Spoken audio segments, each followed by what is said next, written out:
그래서 패러데이는 이제 실험을 해봤는데 진짜 먹혀들었습니다. 도선을 둥그렇게 놔두고서 아무것도 연결하지 않았어요. 거기에 검유계를 연결했죠. 암페어메타, 전류가 흐르면 바늘이 지나갑니다. 아무것도 없으니까 당연히 전류가 흐르지 않죠. 그런데 주위에서 자석만 움직였더니 거기에 바늘이 움직였습니다. 그래서 자석이 움직이면 어떻게 바늘이 움직이는지, 그 바늘이 얼마나 많이 움직이는지 한 비례 관계를 잘 조사해 가지고 드디어 법칙을 발견했어요. 그랬더니 그 법칙이 아주 재미있었습니다. 먼저 폐회로를 놓으면 그 폐회로가 폐곡선을 이루겠죠. 그 주위에 자석을 갖다 놓으면 자석이 만드는 자기장이 폐회로를 지나가죠. 그러면 우리 마치 어떤 폐곡선을 전기장이 지나갔을 때, 어떤 면을 전기장이 지나갔을 때 전기장 선속을 계산했던 것처럼 그 폐회로의 안쪽 면을 자기장이 지나가는 자기장 선속을 계산하면 그 자기장 선속은 어떻게 주어지냐면 똑같습니다. 전기장 선속 계산하는데 전기장 대신에 자기장 쓰면 되겠어요. 만약에 그 자기장이 균일하다면 자기장과 면 벡터를 스칼라로 하면 되죠. 그런데 균일하지 않으면 그러면 자기장을 폐곡선으로 둘러싸인 면에 대해서 면적분을 하면 되겠습니다. 그것이 자기장 선속이라고 할 수가 있겠어요. 그랬을 때 그때 거기에 유도전류가 흐르는 정도는 무엇으로 결정이 되냐면 유도 기전력으로 결정이 돼요. 유도 기전력은 마치 우리가 배터리를 연결하면 그 배터리의 전위차가 뭔가 하는 거나 마찬가지예요. 그래서 그 폐회로의 도선의 저항이 R이라면 유도 기전력을 저항으로 나눈 만큼의 유도 전류가 흐르게 됩니다. 그랬을 때 패러데이가 얻은 법칙이 바로 패러데이 법칙인데 그 패러데이 법칙은 아주 간단했어요. 유도 기전력은 그 폐곡선 내부를 지나가는 자기장 선속의 시간의 변화율이다. 그래서 델타 T만큼의 시간 동안에 자기장 선속이 델타 파이만큼 변했다면 델타 파이를 델타 T로 나눈 것이 이게 바로 변화율이 됩니다. 요 시간 간격을 작게 하면 그러면 dt분의 d파이b가 되겠어요. 그런데 이 시계에 보이는 것처럼 그 앞에 마이너스 사인이 있습니다. 이 마이너스 사인은 유도 기전력이 생기기는 생기되 변화를 억제하는 방향으로 생긴다, 이런 의미가 되겠어요. 이 의미는 요 마이너스 의미, 그래서 유도 기전력이 어떤 방향으로 생기는가 하는 것은 패러데이 말고 다른 사람이, 러시아의 과학자 렌츠라고 하는 사람이 확실하게 알아냈습니다. 그래서 이 마이너스 부호만을 떼어서 렌츠의 법칙이다, 이렇게 부릅니다. 그런데 패러데이가 알아낸 바에 의할 것 같으면, 자, 이 패러데이 법칙, 이랬을 때 유도 기전력, 여기 좌변에 E자 비슷하게 쓴 거 있죠. 이게 바로 E자입니다. 우리 쿨롱 법칙 할 때 요거하고 비슷한 글자가 있었어요. 그게 바로 뭐냐면 쿨롱 법칙 앞에 비례상수의 4파이 입실론 제로분의 1 하는 입실론자하고 비슷하게 생겼죠. 그렇지만 이것은 입실론자가 아닙니다. 이거는 영어 대문자 E를 필기체로 쓴 것이에요. 이것은 무엇을 대표하냐면 기전력을 대표하는데, 기전력을 대표할 때 바로 이 필기체 E자를 쓰는데 영어로는 이게 electromotive force다. 그래서 요거 필기체 E자를 쓰는 거예요. 이거 쓸 때 조그만 그리스 문자, 소문자 입실론으로 쓰지 않아야지 됩니다. 혼동하면 안 되겠어요. 그래서 이 패러데이 법칙 E는 마이너스 dt분의 d 파이 b에서, 이때 재미있는 것은 사실은 우리 처음에 할 때는 막대자 자석을 이렇게 움직여 줄 것 같으면 폐회로를 지나가는 자기장이 변하니까, 그러니까 유도 기전력이 생기는 것으로 생각을 했는데, 패러데이가 알아본 바에 의하면 꼭 자기장이 변하지 않더라도 자기장은 안 변하고 가만히 있더라도, 또 다시 말하면 자석은 움직여주지 않더라도 저 플럭스만, 선속만 바뀌면, 그러니까 바뀌어야 되는 것이 저 선속입니다. 선속만 변하면 유도기전력이 생긴다라고 하는 것을 발견했어요. 그래서 이런 선속이 변할 수 있는 방법은 여러 가지가 있는데, 어떤 게 있냐면 처음에 자석을 이렇게 움직이면 바꿔주는 것처럼 자기장이 바뀔 수도 있고, 그 다음에 또 하나는 폐회로의 넓이가 바뀌면 어때요? 선속은 자기장 곱하기 그 자기장이 지나가는 넓이죠. 그 넓이, 어떤 면을 지나가는 선속이니까 그 면이 바뀌면 그러면 또 자기장 선속이 바뀝니다. 그것뿐 아니라 자기장 선속은 자기장과 면 벡터, 자기장 벡터와 면 벡터 사이의 스칼라 곱이니까, 요거 스칼라인데, 결과는 스칼라인데 그 값은 어떻게 됩니까? B, S, 코사인 세타 이렇게 되죠. 그래서 그 코사인 세타는 바로 자기장 방향과 면 벡터 방향의 사이각입니다.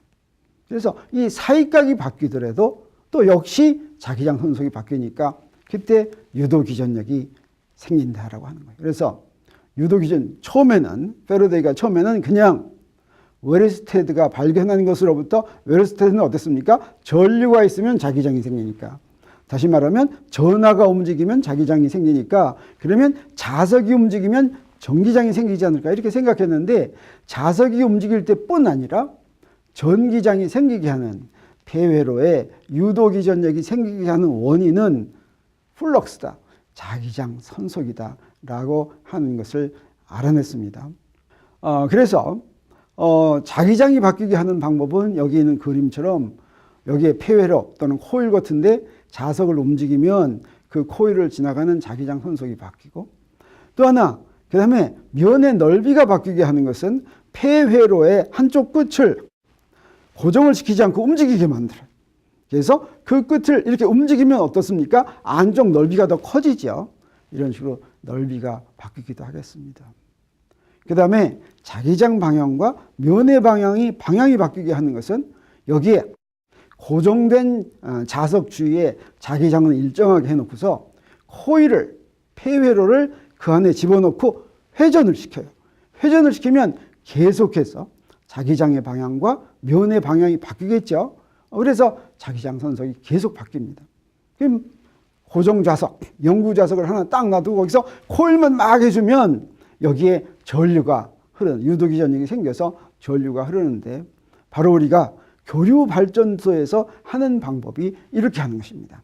교류발전소에서 전기를 만들어낼 때 영구 자석을 하나 갖다 놓고서 그 다음에 코일을 돌리는데, 그때 돌리는 코일을 돌리게 하는 에너지는 어디서 오냐면 전기 에너지에서 오는 것이 아니라, 예를 들어서 수력발전소 같으면 수력을 이용해서, 수력의 위치 에너지를 이용해서 물레방아를 돌리는 거죠. 그래가지고 이걸 돌려주는 거예요. 또 화력발전소 같으면 전기 터빈을 이용해서 이걸 돌려줍니다. 영구 자석에서 코일을 돌려주기만 하면 거기에 내가 돌려준 에너지가 전기 에너지로 바뀐다, 이렇게 생각할 수가 있겠습니다. 그리고 아까 앞에 마이너스 부호는 렌츠라고 하는 사람이 발견했다고 했는데, 이 사람은 러시아 물리학자입니다. 1833년에 이 렌츠 법칙을 발표했는데, 이 사람을 기념해서 인덕턴스를 표시하는 기호에 우리가 L자를 쓰는데, 왜 인덕턴스에 L자를 쓸까? 렌츠라고 하는 사람의 이름을 기념해서 그렇게 한 것입니다. 이 사람은 러시아라는 과학의 변방에 있었지만 혼자서 많은 것을 했어요. 예를 들어서 도선에 저항에 전류가 흐르면 열이 나오는데 그걸 우리가 줄열이라고 하는데, 그 똑같은 법칙도 렌즈도 줄과는 독자적으로 따로 발견을 했어요. 그래서 이것을 줄 렌즈 법칙 이렇게 얘기합니다.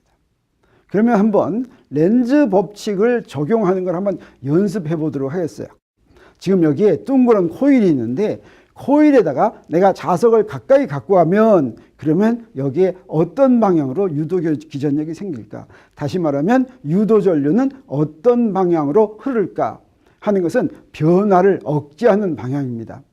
내가 지금 N극을 코일 쪽에 하고, 이 그림의 빨간색이 N극이에요. N극을 코일 쪽에다 하고서 코일 쪽으로 자석을 가까이 가면 선속이 안으로 들어가는 방향으로 점점 커집니다. 선속. 그러면 이 안으로 들어가는 방향으로 선속이 점점 커지는 것을 억제하게 하려면 어떻게 하느냐? 유도 전류가 흘러가지고 그 유도 전류가 만드는 자기장은 코일 내부에 지금 증가하는 자기장과 반대 방향으로 유도 전류가 생긴다라고 하는 거예요. 우리 유도 전류가 어떤 방향으로 자기장을 만들었습니까? 전류가 이렇게 흐르면 그 전류를 중심으로 오름나사를 돌리는 전류의 방향으로 오름나사가 진행하게 돌리는 것이죠. 이 코일을 볼 것 같으면 저기서 여기 내가 손을 잡고 있는데 이 손을 잡고 있는 방향, 이게 바로 오름나사를 돌리는 방향이죠. 그러면 어떻게 됩니까? 여기에 있는 유도 전류가 만드는 자기장은 이 코일 안쪽에서는 오른쪽에서 왼쪽으로 가죠.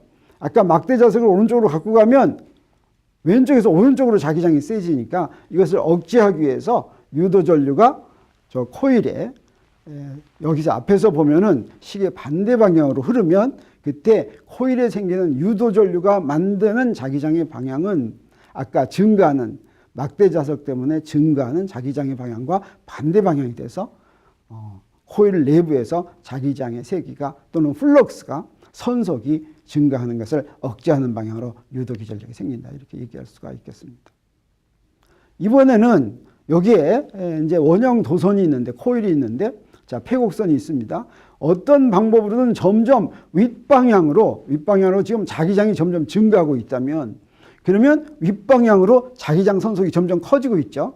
그러면 이때 생기는 유도 전류는 어떻게 될까? 그 유도 전류가 만드는 자기장의 방향은 코일의 내부에서 아랫방향이 돼야 되겠습니다. 아랫방향이 되려면 어떻게 되겠어요? 그러면 전류가 흐르는 방향으로 돌아가면서 자기장이 생기니까 여기서 위에서 볼 때는 어떻게 생겨야 되겠어요? 네, 시계 반대 방향으로 전류가 흘러야 되겠죠. 이렇게 변화를 억제하는 방향으로 유도 전류가 유도된다라고 하는 것이 렌츠의 법칙이라고 얘기할 수가 있겠어요. 마지막으로 우리 그 폐회로의 넓이를 바꾸는 경우가 있었죠. 자, 여기 자기장도 일정해요. 그 다음에 폐회로도 딱 고정이 되어 있는데 한쪽 끝을 연결 부위를 움직일 수 있게 해가지고 내가 오른쪽으로 밀고 가겠어요. 내가 오른쪽으로 밀고 가면 선속이 어떻게 됩니까? 선속이 증가하는데 지금 자기장은 여기서 지면 안으로 들어가고 있죠. 그러면 이때 생기는 유도 전류가 만드는 자기장은 요 내부에서 바깥으로 나오는 쪽으로 생겨야 되겠어요. 바깥으로 나오는 쪽으로 생기려면 보니까 어떻게 돼요? 이렇게 돌아가야 되니까 그래야지 이 안쪽에서 바깥으로 나오죠. 이때는 유도 전류가 시계 반대 방향으로 생기는 것을 알 수가 있습니다. 이렇게 외부에서 어떤 조건 때문에 폐회로의 자기장 선속이 바뀌면 그 바뀌는 것과 억제하는 방법으로 유도 기전력이 유도돼서 유도 전류가 흐르는데 그때 생기는 유도 기전력의 크기는 그 폐회로를 통과하는 선속의 시간의 변화율과 똑같다. 요 앞에 개수도 하나도 없죠. 네. 실용 단위를 쓰면 여기 개수도 하나도 없이 이렇게 딱 들어맞게 이렇게 되는 것이 패러데이 법칙입니다. 이 패러데이 법칙이 자, 그동안에 이제 전자기에 대한 훌롱 법칙, 가우스 법칙, 암페어 법칙, 비우사바르 법칙 뭐 이렇게 있었죠. 그래서 전기장에 대한 법칙, 자기장에 대한 법칙, 그리고 이 패러데이 법칙이 바로 전기장과 자기장을 연결해주는 마지막 전자기 현상에 대한 마지막 법칙이 됐습니다. 이것을 패러데이가 바로 웨르스테드가 발견한 것에서부터 아이디어를 얻어서 결국 이렇게 발견했다라고 하는 것을 우리 알았습니다.